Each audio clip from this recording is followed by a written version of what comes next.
Hello दोस्तों, स्वागत है एक बार फिर से आप सभी का हमारे YouTube चैनल एसएस इलेक्ट्रिशियन पर। जैसा कि आप सभी लोग जानते हैं, हमारे इस YouTube चैनल पर टेक्निकल और टेक्नोलॉजी से संबंधित वीडियो प्रोवाइड होती हैं। अगर आप भी चाहते हैं किसी भी टॉपिक पर वीडियो, तो आप हमें कमेंट बॉक्स में कमेंट कर सकते हैं। जिस टॉपिक पर वीडियो आप चाहते हैं उस टॉपिक को नोट कर लिया जाएगा और नोट करने के बाद कुछ ही दिनों में आपको वीडियो प्रोवाइड कराई जाएंगी। तो आज की वीडियो का विषय होगा कि फ्रिज का कंप्रेसर गर्म होकर बार बार ट्रिप हो जाता है।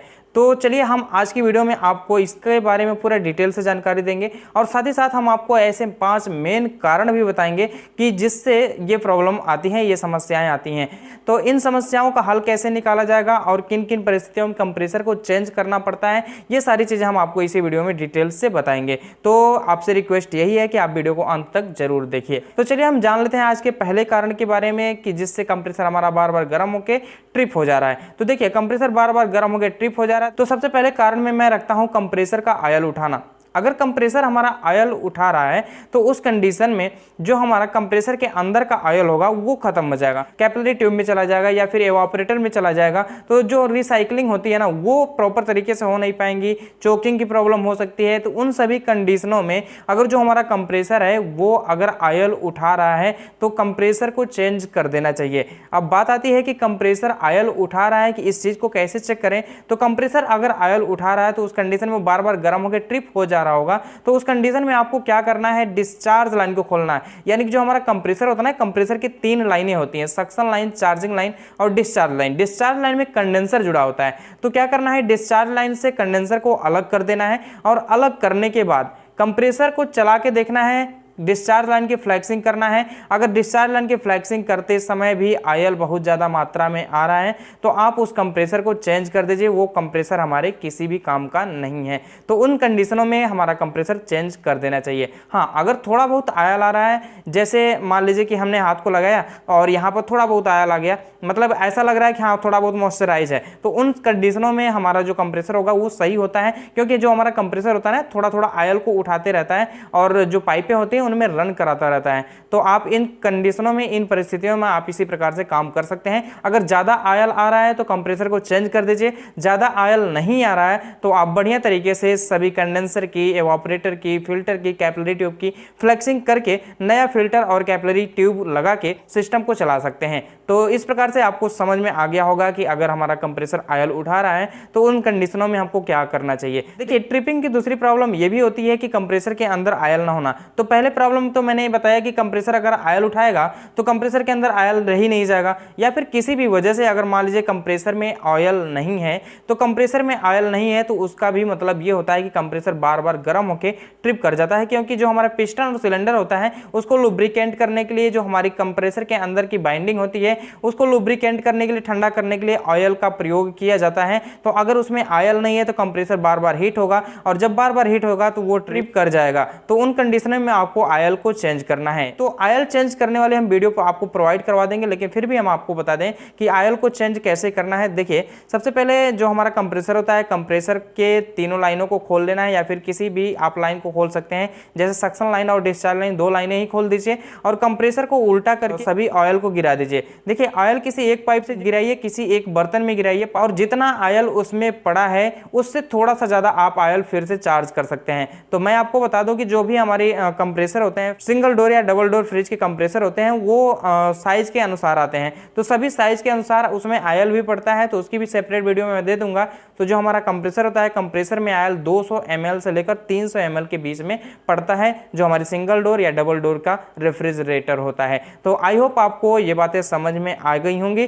तो चलिए हम बढ़ते हैं अगले कारण की तरफ कि अगला कारण हमारा क्या होता है कि कंप्रेसर बार बार गर्म होकर ट्रिप हो जाता है। देखिए, अगला कारण हो सकता है सिस्टम का चोक होना। सिस्टम का चोक होने का मतलब ये है कि जो हमारे फ्रिज की पाइपें हैं, जो हमारी ट्यूब हैं, जैसे हमारा कंप्रेसर हुआ, कंप्रेसर के बाद कंडेंसर, कंडेंसर के बाद फिल्टर, फिल्टर के बाद कैपिलरी, कैपिलरी के बाद एवापोरेटर, ये 5 सिस्टम मैकेनिकल सिस्टम होते हैं और इन्हीं में गैस का संचार होता है। अगर मान लीजिए कि किसी भी वजह से वो गैस का संचार पाइपों में रुक जाए तो उस कंडीशन को बोलते हैं चोक चोक होना, और चोक सबसे ज़्यादा फिल्टर और कैपिलरी में होता है। तो फिल्टर और कैपिलरी को चेंज कर दीजिए, ये वाली समस्या आपकी दूर हो जाएगी, यानी कि कंप्रेसर का बार बार ट्रिप होना अगर चोक की वजह से हो रहा है तो वो समस्याएं दूर हो सकती हैं।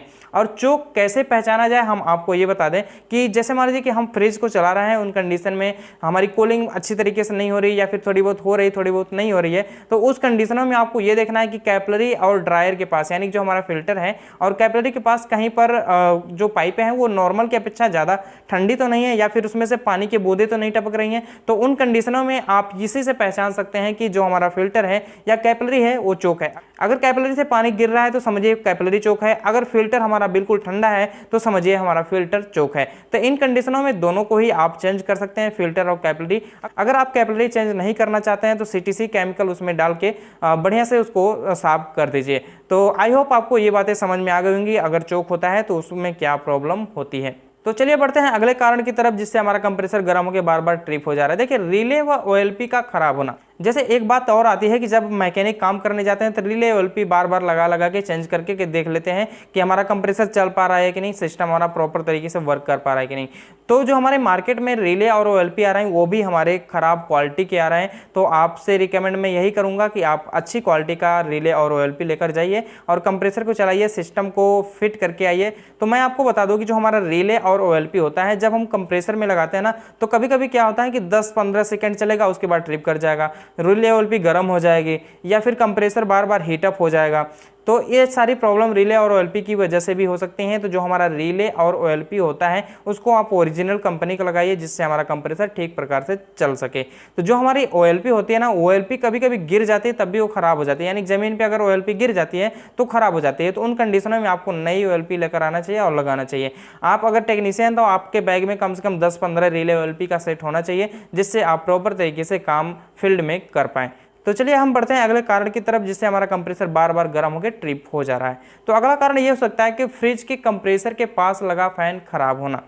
तो जो हमारा फ्रिज होता है ना, फ्रिज में तो आप फैन नहीं देखे होंगे, जो हमारे सिंगल डोर का फ्रिज होता है, तो डबल डोर या फिर साइड बाय साइड डोर वाले में हमारा फैन होता है, फैन लगा होता है। तो वो फैन किस लिए होता है मैं आपको बता दूं कि जो हमारा कंप्रेसर होता है ना, बार बार हीटअप होता है, उस कंप्रेसर की गर्मी को बाहर निकालने के लिए एग्जॉस्ट का काम करता है जो हमारा फैन होता है। तो कंप्रेसर अगर ठंडा करता रहेगा, यानी कि जो हमारा फैन होता है फिर उसकी गर्मी को खींच के बाहर निकालता रहेगा, तो उस कंडीशनों में जो हमारा कंप्रेसर होगा वो जल्दी ट्रिप नहीं करेगा, यानी कि ज़्यादा देर कूलिंग करने के बाद, ज़्यादा देर ठंडा होने के बाद हमारा कंप्रेसर ट्रिप करेगा। तो ये भी एक समस्या हो सकती है कि अगर अब आपके साइड बाय साइड डोर में फ़ैन नहीं चल रहा है या धीरे चल रहा है तो उसको सही कर लीजिए, या फिर उसमें कंडेंसर वगैरह लगा के उसको सही कर लीजिए, उसकी स्पीड को तेज़ कर लीजिए।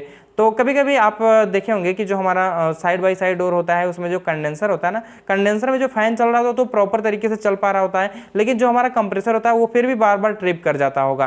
तो इन कंडीशनों में आपको करना क्या चाहिए कि देख लेना चाहिए कि जो हमारा कंडेंसर होता है, कंडेंसर के ऊपर धूल मिट्टी तो नहीं जमी हुई है। अगर वहाँ पर कंडेंसर के ऊपर धूल मिट्टी जमी रहेगी तो वो प्रॉपर तरीके से हवा को खींच के फेंक नहीं पाएगा, जिसकी वजह से हमारा कंप्रेसर कूल नहीं पाता, ठंडा नहीं हो पाता है और बार बार गर्म होकर ट्रिप कर जाता है। तो ये भी एक समस्या आ सकती है अगर आपका कंप्रेसर बार बार गर्म होकर ट्रिप हो जा रहा है। तो चलिए बढ़ते हैं अगले कारण की तरफ और देख लेते हैं अगला कारण क्या हो सकता है। गैस का ज़्यादा होना, ये बहुत ही नॉर्मल समस्या है। गैस अगर ज़्यादा हो जाती है तो उस कंडीशन में जो हमारा फ्रिज होता है वो ज़्यादा एम्पियर लेने लगता है, और एम्पियर लेने के साथ साथ कंप्रेसर गर्म होता है और गर्म होने के बाद बार बार ट्रिप कर जाता है।